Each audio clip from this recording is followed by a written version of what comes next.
അസുര സംഹാര താണ്ഡവം.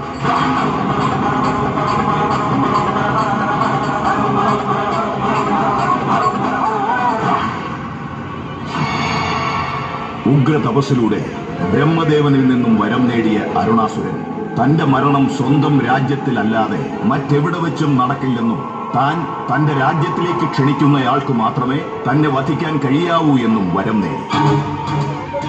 മരിച്ചുപോയ അമ്മയെ പുനരുജ്ജീവിപ്പിക്കുന്നതിനു വേണ്ടി അരുണാസുരൻ പഞ്ചഭൂതങ്ങളെ തടവിലാക്കി. എന്നാൽ ശിവന് മാത്രമേ അമ്മയുടെ പുനരുജ്ജീവനം സാധ്യമാവൂ എന്ന് ദേവന്മാർ അരുണാസുരനെ അറിയിച്ചു. ദേവീഭക്തനായ അരുണാസുരൻ പാർവതീദേവിയെ തന്റെ രാജ്യത്തേക്ക് ക്ഷണിച്ചു വരുത്തി തന്റെ അമ്മയെ പുനരുജ്ജീവിപ്പിക്കണമെന്ന് അപേക്ഷിച്ചു.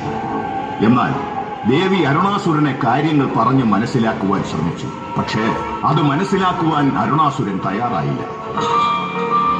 പാർവതീദേവി അമ്മയെ പുനരുജ്ജീവിപ്പിച്ചു. എന്നാൽ അമ്മ ആഗ്രഹിച്ചത് മോക്ഷമായിരുന്നു. ദേവി അമ്മയ്ക്ക് മോക്ഷം കൊടുത്തു.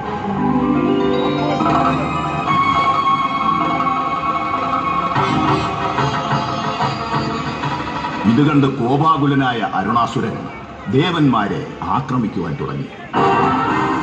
ദേവന്മാരെ രക്ഷിക്കുവാനായി മഹാദേവൻ പ്രത്യക്ഷപ്പെട്ടു.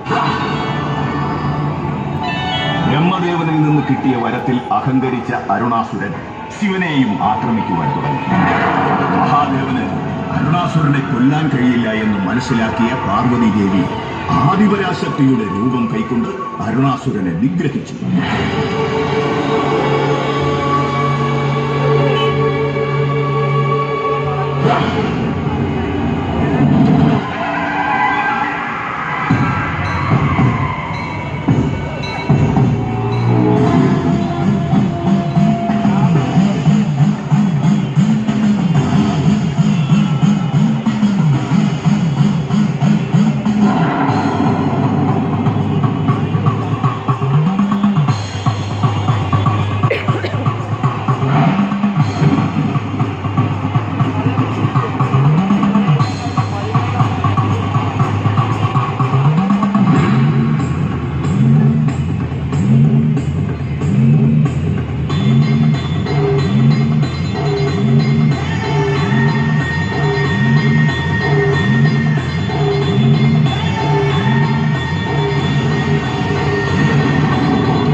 ഒരു ദേവൻ വന്നിരിക്കുന്നു.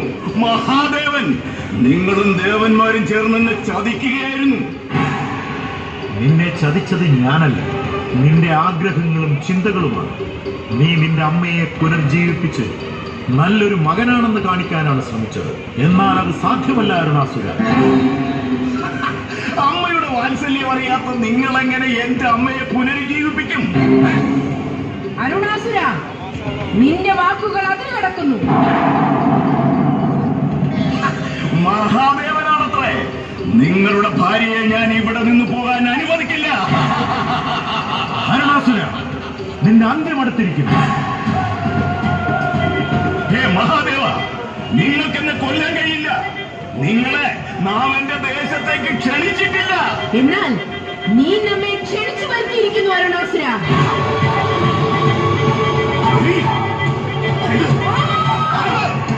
ദേവി,